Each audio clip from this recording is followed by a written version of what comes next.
The court has been accused of being a little dysfunctional in the last couple of years.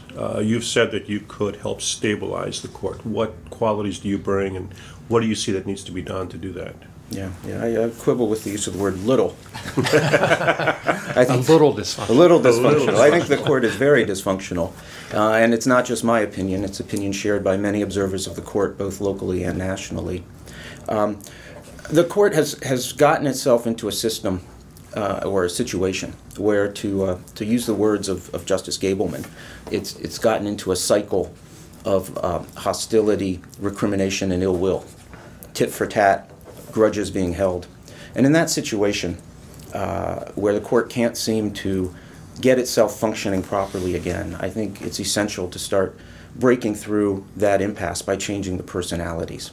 And so the first thing that I can do is just not be a part of that cycle of ill will and not come to the court with anyone holding a grudge against me. The second thing is that in my career, I have a long history of working on multi-member bodies. I've been the president of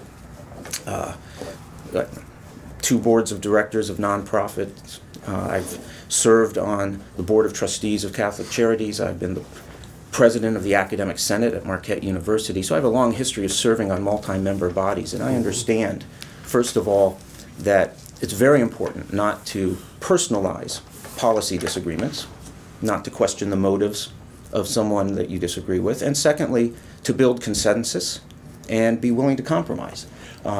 To say that it's my way or the highway and to hold out for everything you want is a sure way for gridlock.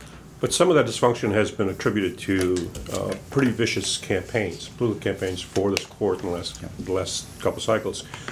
Do you see that happening in this race, and all the money that's gone into it? Do you see that happening again? Well, I think it is connected, and I think you're right to draw that connection. I think the fact that we have judicial elections, and I'm not opposed to electing judges. I think being a candidate has reaffirmed my support for the idea that judicial candidates should get out and meet people and hear their concerns and not be sort of isolated.